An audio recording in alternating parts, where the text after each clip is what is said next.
Hi, and welcome to Check Your Thread, a podcast about sewing more sustainably. My name's Zoe, and I'm obsessed with sewing. I've been blogging about it for over 13 years and am the creator and host of the popular handmade wardrobe challenge, Me Made May. But like many people, I've become increasingly concerned about the climate crisis and the way my lifestyle contributes to it. So in this podcast, I'll be nerding out about making clothes whilst exploring how to minimise the negative impact that it may have. I really hope you'll join me on this journey. Hello, it's episode 9 of the Check Your Thread podcast, and I'm very grateful for your ears today. I hope you've been having a wonderful week since the last episode dropped. This week I've continued to plug away at my kids' birthday garments. They're getting close to being finished, which is a relief because I don't have very long left. I also took a couple of evenings away from those to use a piece of leopard print Pontel jersey that I bought at the beginning of the summer. I had 1.5 metres and I managed to squeeze out a Tilly in the Buttons Agnes top with long sleeves for myself, plus a long sleeve t-shirt for my daughter using the Esther and Ebby pattern, which is a free one by Threads by Caroline. The mornings have started to get a bit nippy here, so I'm looking ahead to those chillier months. I know that for me, a couple of cosy but thin layers are going to be really useful to help get more use from the rest of my wardrobe as the days get colder. And my daughter generally is a bit short on clothes, so I've made hers thinking she could use it either as a regular top or as nightwear, because she could really do with both at the moment. Sustainability-wise, I'm very focused at the moment on making my kids' birthdays super enjoyable, but in a way that doesn't create too much waste. So those of you who've got kids will know that it's very hard to avoid buying lots of plastic when it comes to kids' birthdays and parties. But I'm trying to do things like create plastic-free party bags and use reusable tableware and so on. I've managed to get a lot of their presents secondhand. Also, I'm massively lucked out and found my daughter an incredibly awesome pair of unused 80s vintage roller boots in the shoe size that she's about to grow into. And this weekend I'm hoping to pick up a pre-loved bike for my son. I'm getting them some new stuff as well, but I'm so happy that I was able to find their main gift secondhand in excellent condition. So this week I have one new patron who has signed up to support the show over at Patreon. And in a lovely example of the sisterhood supporting each other, my new patron happens to be today's guest. So thanks heaps, Julia. If you wish to and you feel you are able, you can join Julia in supporting the podcast by following the link at checkyourthread.com. So speaking of Julia, let's talk about today's episode. We are going to be going deep into overlockers, aka sergers, and coverstitch machines. So if you have an overlocker or possibly even a coverstitch, or you think you may invest in one of those someday in the future, you are definitely going to want to listen to this. Julia Hincks is a super experienced sewing and pattern cutting teacher who has written 2 incredible books. Her first is called the Overlocker Technique Manual, which was published in 2014 and has become a bestseller. It's been translated into a number of different languages, so if you're in a different country, try searching for it from your favourite local bookseller. And there's a US version available called the Serger's Technique Bible. More recently, she's worked her magic by researching and writing one called the Coverstitch Technique Manual, which has just come out here in the UK, and it's available for pre-order in the US. I've been having a read through both these books, and the amount of information and tips in them is actually mind-blowing. I'm lucky enough to know Julia in real life, and we've worked together for about 6 months now, so I know firsthand how thoroughly she throws herself into everything that she does, and how she's never happy until she's gotten to the bottom of everything. I can completely see that she applied those same impulses to researching and writing these books, because I honestly can't overstate the amount that Julia knows about overlockers and coverstitch machines. So in this episode, Julia has shared many incredible useful tips about how we can get the most from these machines and how we can keep them in good working order and therefore out of landfill for as long as possible, which will help us all get the most value from these machines, both in terms of money and in the energy and resources that went into making and transporting them. I've put heaps of links of where you can find Julia and where you can get her books in the show notes. If you're interested, go and check those out. All right, let's get into it. So hi, Julia. Welcome to Your Thread podcast. Hello. I'm so excited, Zoe, about this. This is like my first podcast experience. So exciting. Okay, so true or false, you were my colleague, friend, and you live just around the corner. That is true. I thought you were going to say, I don't know about the friend bit. Well, I did consider that. For those who aren't as lucky as me to already know a fair bit about you, could you please introduce yourself and tell us a little bit about yourself? I'm Julia, and I live on the south coast in Brighton, and I'm a teacher, a sewing book author, and a maker. I love textile crafts, and I've knitted and crocheted and sewn forever, so since as long as I can remember. Currently I've got a lot of different jobs. One of them is working with you at an online fabric shop. So we both work at Fabric Godmother, which is brilliant. I love it there. I get to stroke all the fabrics and just dream about buying all of them. I also do a lot of teaching. I teach privately, so I run classes in dressmaking, overlocking, cover stitching. I do one-to-one sessions and I do group sessions. And I'm also teaching at lots of different places. So I'm currently teaching at a place called Maiden Making in Hassocks. I'm also teaching pattern cutting at a place called Dot to Dot Studio over in East Hoathly, which is with Becky Drynan. And I'm also teaching dressmaking at GB Met, which used to be called City College Brighton and Hove.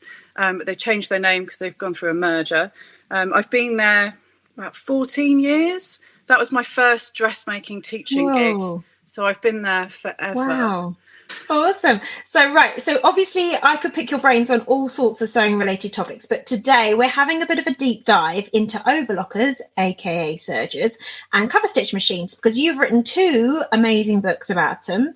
By the way, I'm going to keep using the term overlocker in this conversation rather than overlocker, aka serger, every time. So how does one become an expert on overlockers and cover stitch machines? Well, that's a very good question, and it kind of happened by accident. I didn't really set out to become the overlocker guru, but that's kind of what's happened.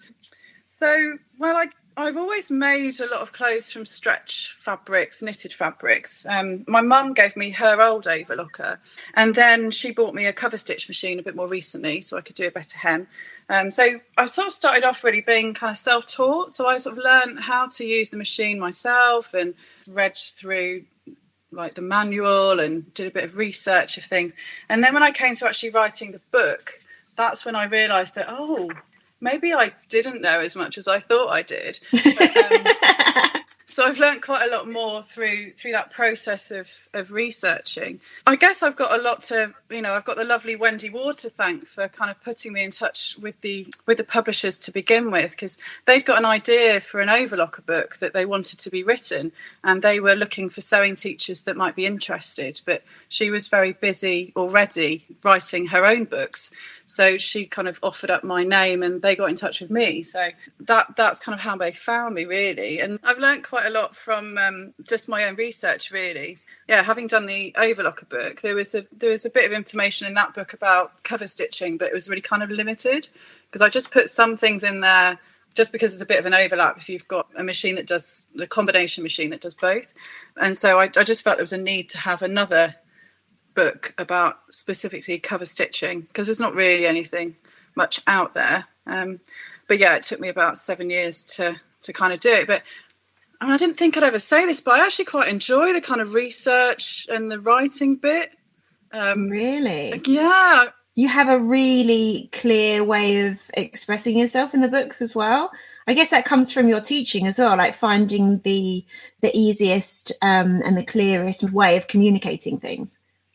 I think so. It's like, having spent years writing handouts and trying to explain things to people, it's like, right, what's the clearest possible way of writing this down so it can't be misinterpreted or misunderstood?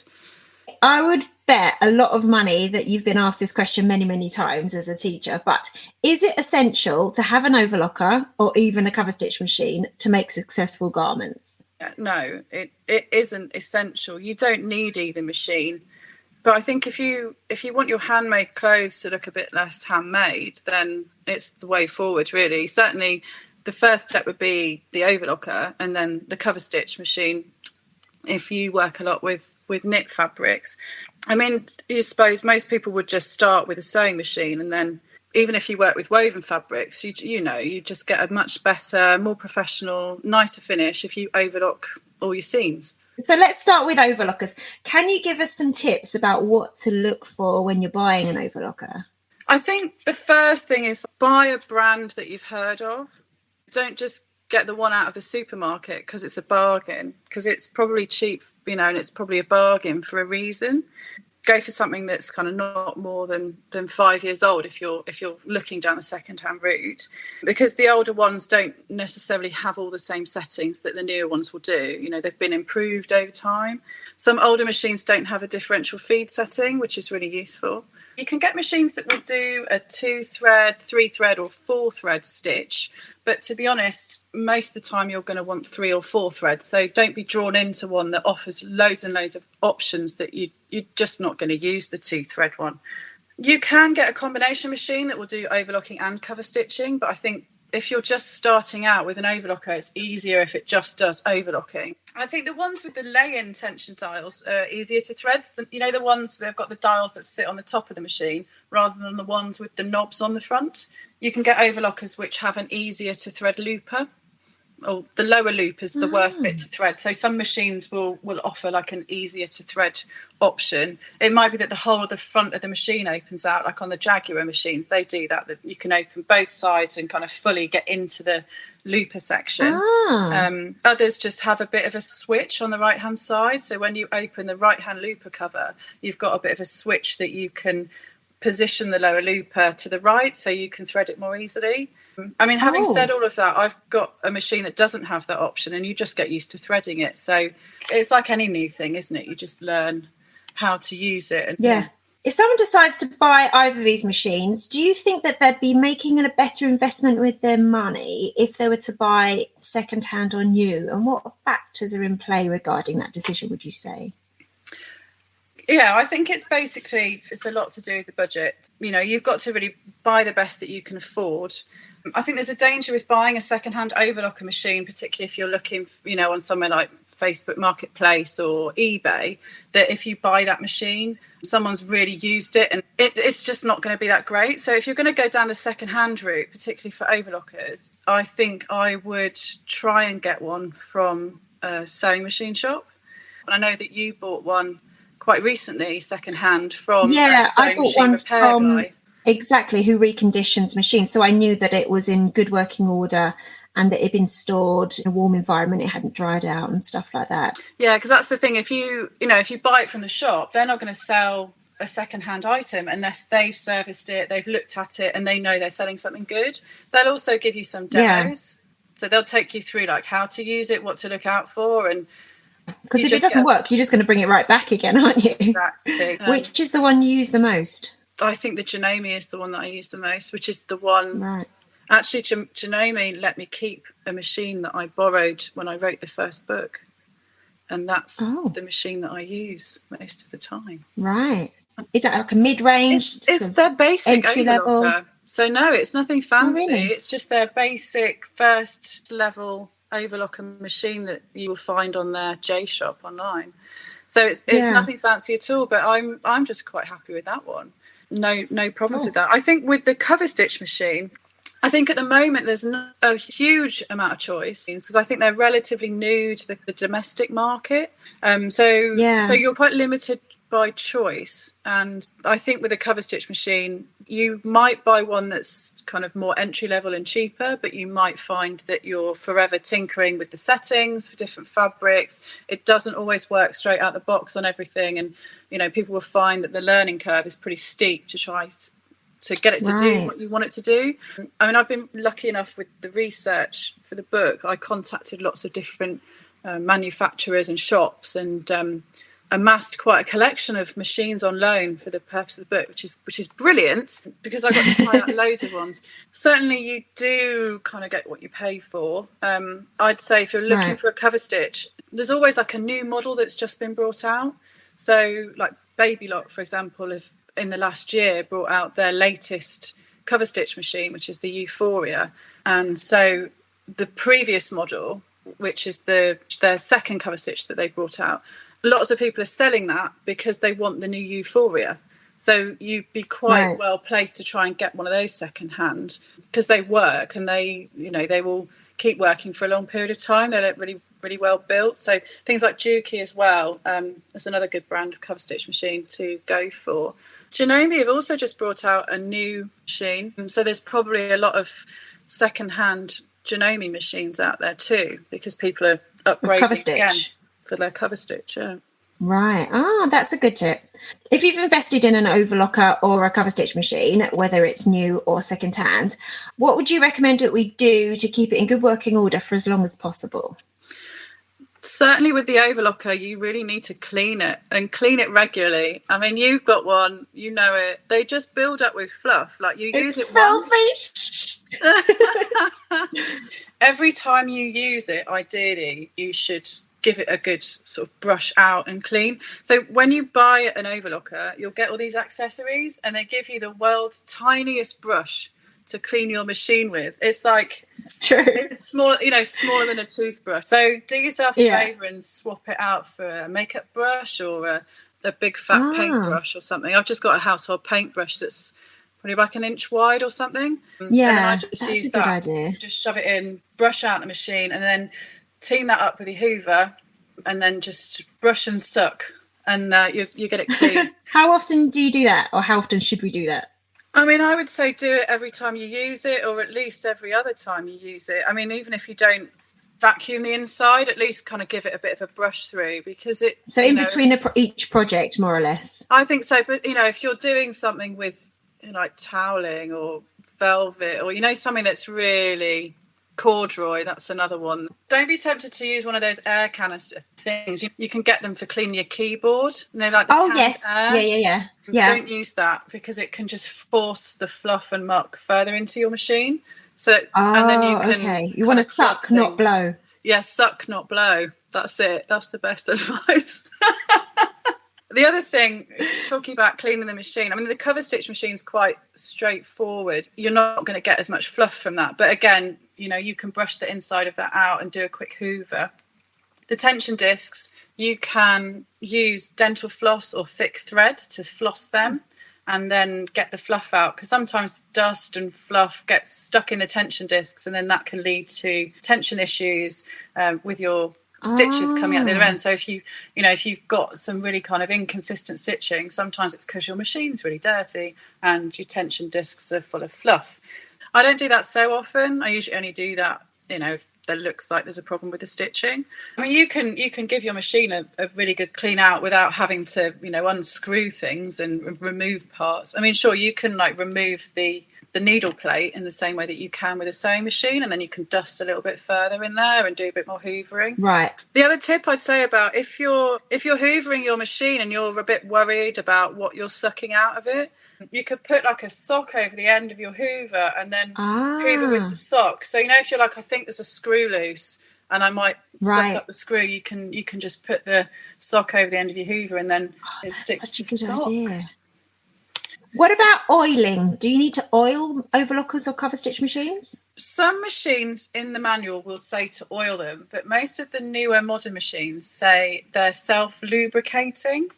You should get your machine serviced every year or every other year, depending on the amount of usage, and then leave that to the technical people. When you're not using it, cover it.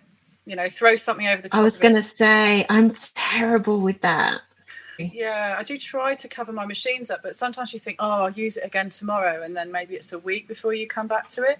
And then it's covered in dust. Yeah, I guess some machines come with a cover, but not all of them. A lot of the overlockers don't seem to come with covers. Mine comes with like a stupid plastic bag. Yeah, they're a bit rubbish. And then they've got a great big hole in the middle for the handle, so all the dust gets inside anyway. Yeah. You can buy appliance covers for like kitchen appliances that will generally fit the size of your overlockers, or even better, you can make your own out of bits of scrap busting project. There you go. It could be a scrap busting project. It doesn't have to be anything fancy. There's probably some tutorials out there, isn't there? I'll have a look, see if I can put anything in the show notes. So I've been reading your book, The Overlocker Technique Manual, and despite owning one for myself for about 18 years, I've learned an embarrassing amount of things from it already, and I'm not even quite halfway through. Would you like a little list of some embarrassing things I should already know? Okay, I didn't know that you should thread the upper looper first, which now makes so much sense now I've read it, because I'm like, I always have trouble when I do it the other way around. I didn't know that the cover, like the flap thing at the front, is called the looper cover. I just called that the flap for ages.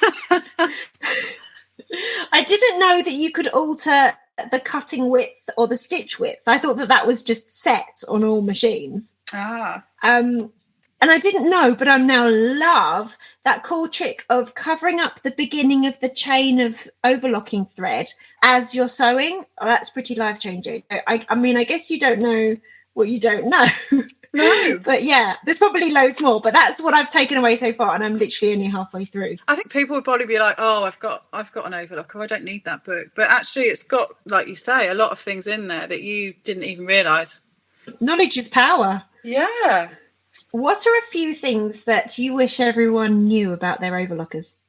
I mean, the one thing that you mentioned actually is that you can adjust the blade. You can adjust the cutting width. Why would you adjust the cutting width? When I'm running my overlocker classes, people often come with machines which are brand new out of the box.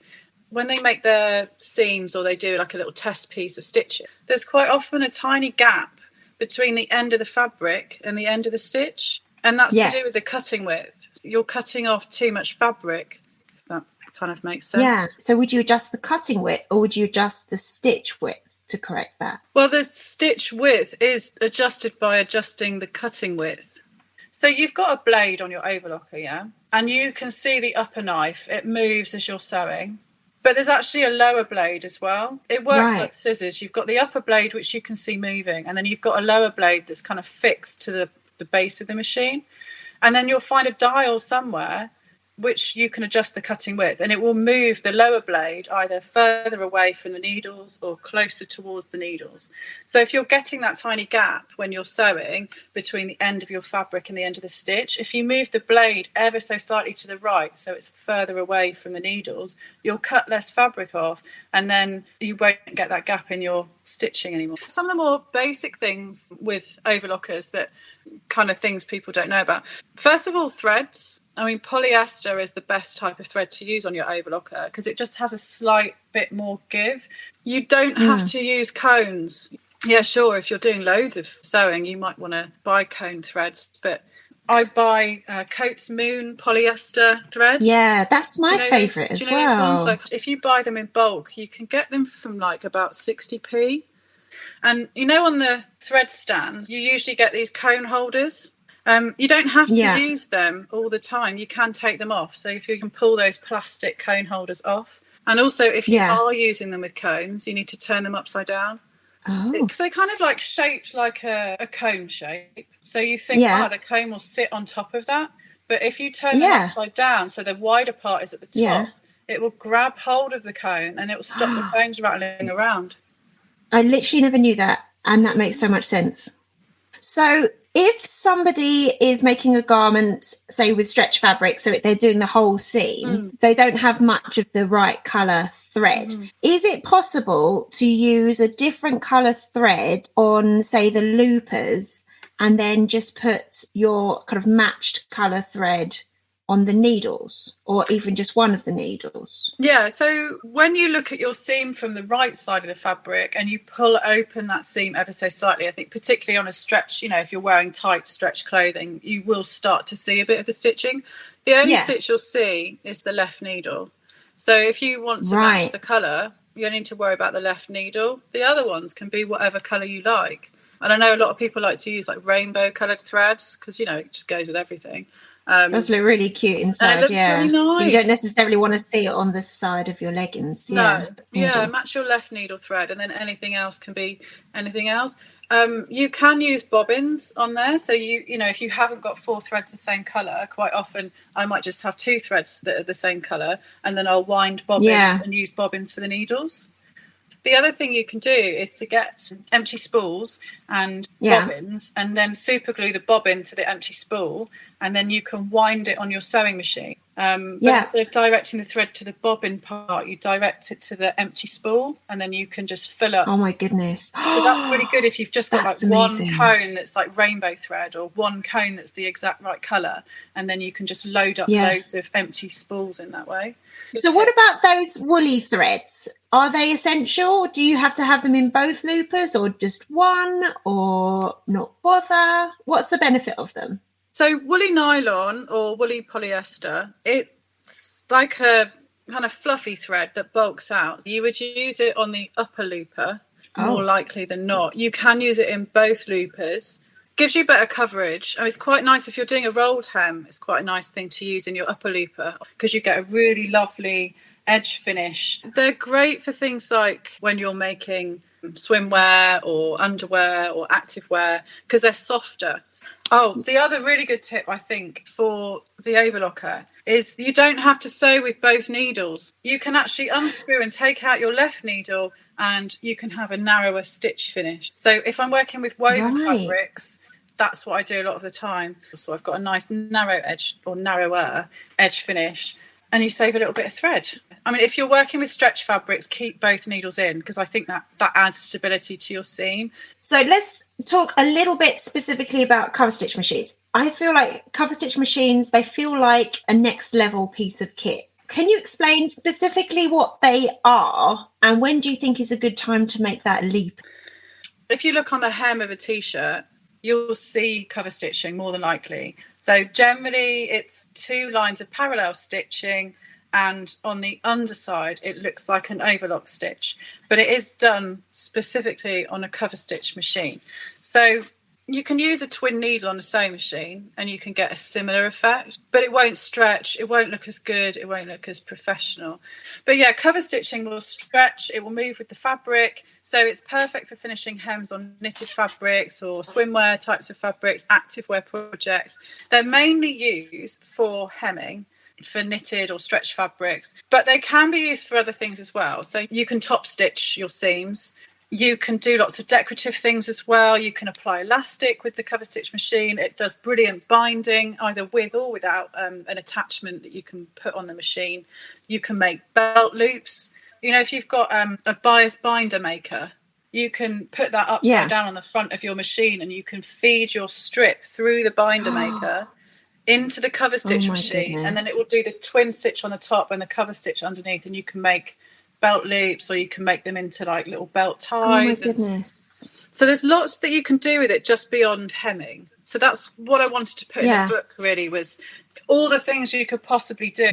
So one of the projects in the book is a dress, and I've made like a little drawstring belt for it using that same technique with the belt. You can get a belt loop attachment, or you can just turn your bias binder maker upside down and stick it on the front of your machine. That's amazing. Because once when I was at university, like a million years ago, I had a go on like an industrial binding machine, and I swear it was the most fun I've ever had in my entire life to date. Oh, so wow. I thought that I could get sort of a domestic thrill similar to that is very exciting. There you go. See, you're more and more being convinced that getting a cover stitch machine. I know the way it kind of folded at the same time. Stitched, it was like a one-step process, because to do something similar using like a strip of fabric in your overlocker and then top stitching, that's like several processes, isn't it, that you would otherwise be just doing in one go with the cover stitch. Just feed it in, done. You might have to tinker a little bit to set it up, moving the binder, getting it in the right position, but it's like anything, once you know how to position it, and you can just sew.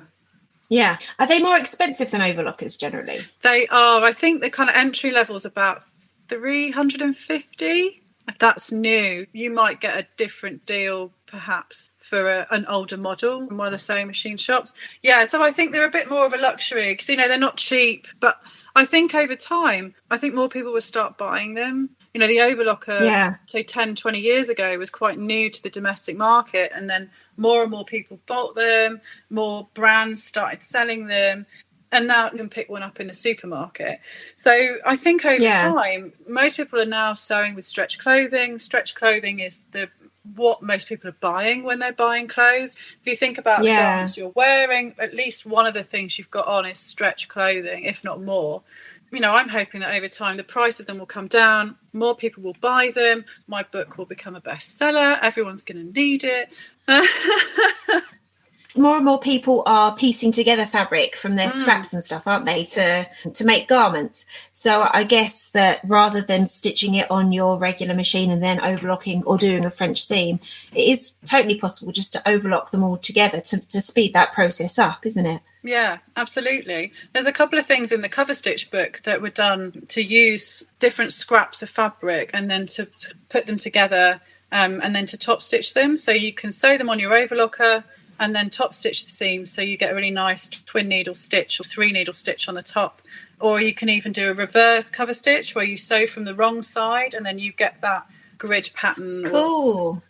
So it's a good way of using up scraps. You can piece them all together and then top stitch them. Yeah. Thank you so much, Julia. Thank you for your time, for your tips.